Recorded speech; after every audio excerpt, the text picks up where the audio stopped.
Ladies and gentlemen, this is Will with Real Talk. Let me start off by saying, Houston, we got a problem. Allow me to explain.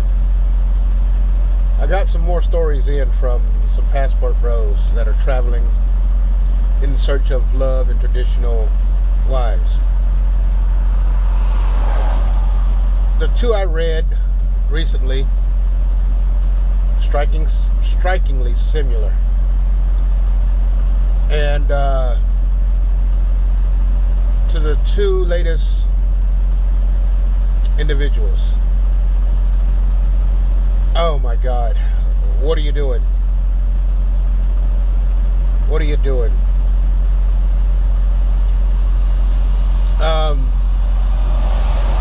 Jonathan from Boston, Philip from Chicago.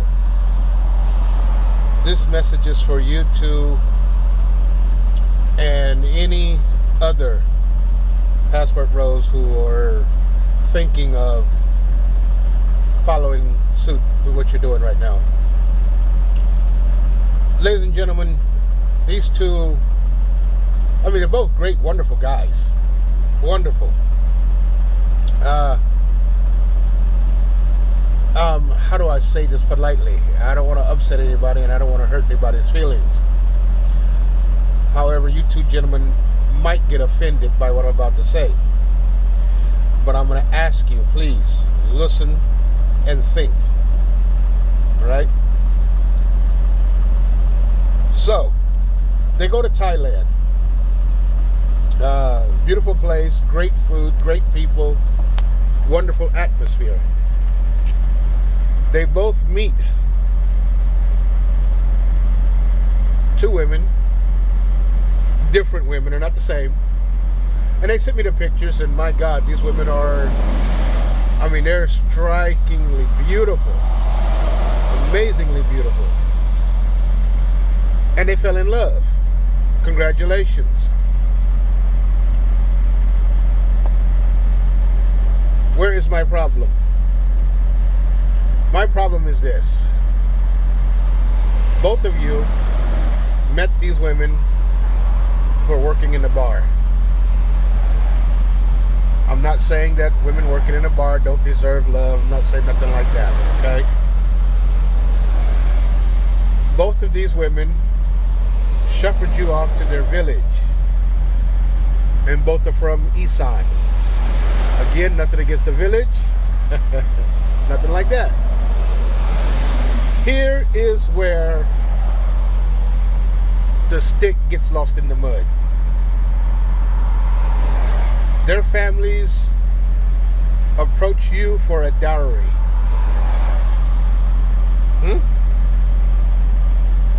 For a bar girl? A dowry? Are you serious? For those of you who are not familiar with the dowry or the system there in Thailand,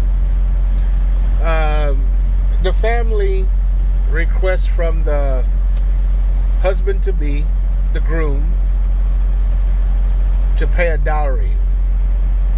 And it's a simple way of them showing face to their peers. And I get it. It's their tradition, it's their custom. Okay, fine, I get it. However,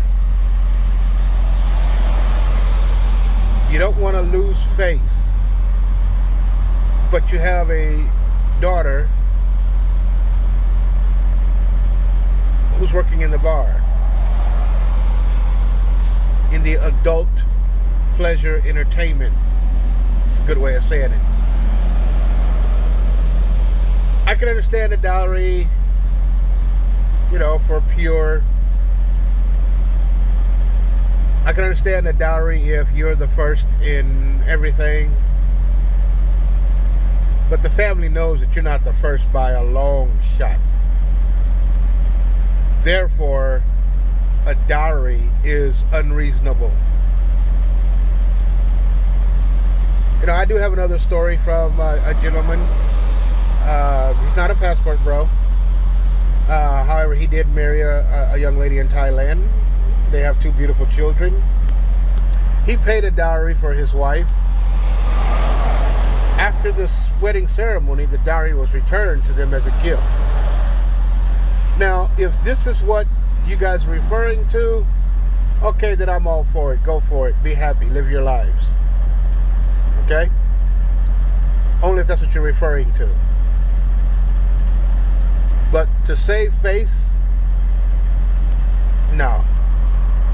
I disagree. I disagree.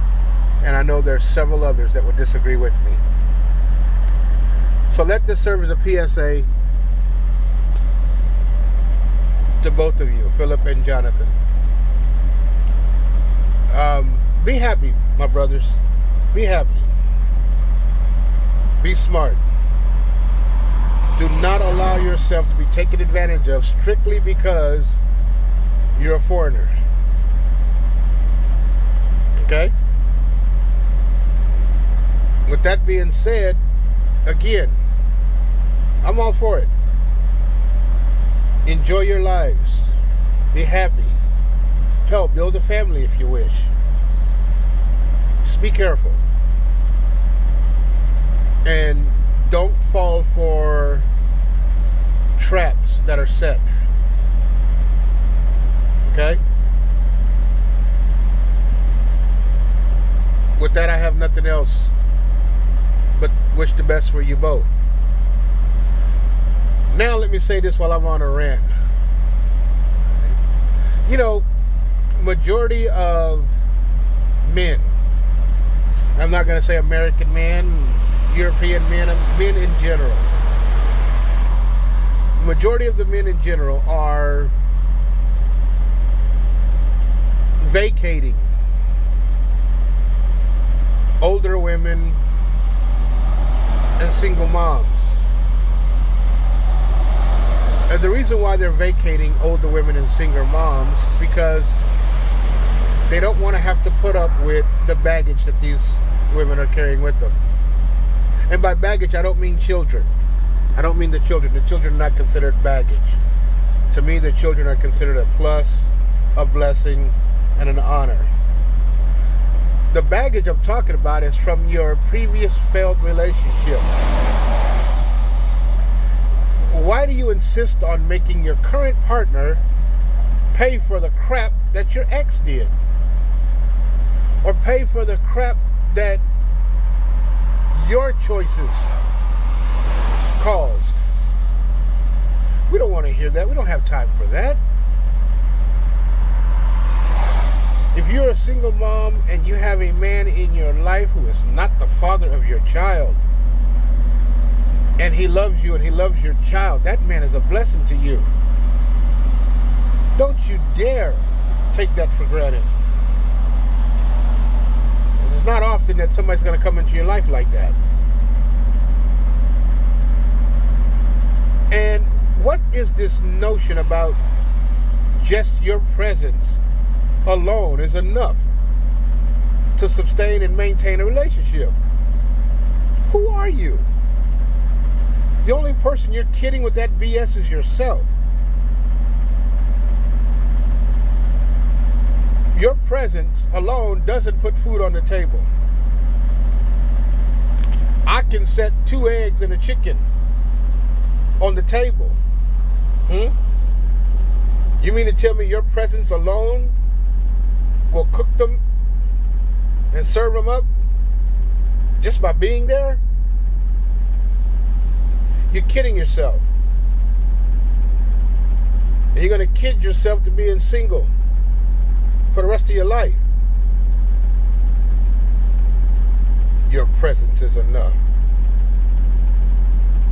Let me play devil's advocate for you.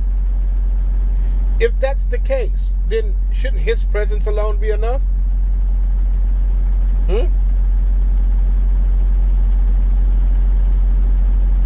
How the diapers going to get there? How's the milk going to get there? How's the food going to get there if just his presence alone is enough? Think about what you're saying. Think about the ramifications of what you are putting out there. Because if you think for 1 second that your presence is so valuable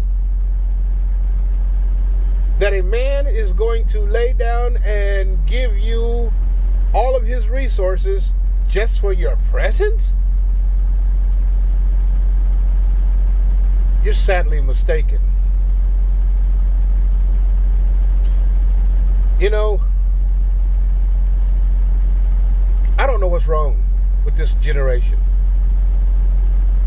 A relationship is supposed to be a center of peace. And there is no peace if you think that your presence alone is enough. That man wants to feel appreciated. That man wants to feel wanted. That man wants to feel desired. You know, it's once said that hell, a chair is just a chair. It's presence. It's just there. It's not useful unless someone is using that chair. Unless someone is sitting in that chair is useless. A house is useless if no one is living in it. You understand what I'm saying to you? So get off this kick about your presence alone should be enough. Enough for what? Enough to get you kicked to the curb? Enough to have you sit back and watch another woman enjoying the life you should have had and you could have had you dropped that damn attitude about your presence being enough? I don't know who sold you that line, but you need your money back. That does not work. It never has and it never will. Presence being enough. Ladies and gentlemen, it's Monday. And I don't want to go on with this because it really touches a nerve with me. And I don't understand it. You know, to be honest with you, I'm allergic to stupidity. And by golly, there's a lot of stupidity in this world now. A lot of it. And there's not enough medicine to cure the allergies I get from all the stupidity that I run into on a daily basis. So if you're one of the people who think, shit, all I got to do is just be there, then guess what? You're the problem. You're the problem. And if you got baggage from relationship after relationship after relationship, you got problems from your past relationships, guess what? You were the problem. And if you still have that attitude to this day, you are still the problem. And men, we're not going to put up with it. Plain and simple. We don't have to.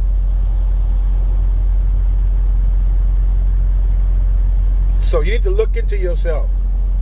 You need to think what you're saying. You need to think how you're living.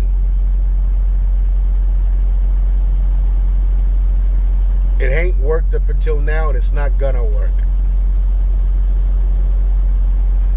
You're on a merry-go-round. I know majority of you will not listen to this message. Majority of you will call me misogynistic, among other bad words.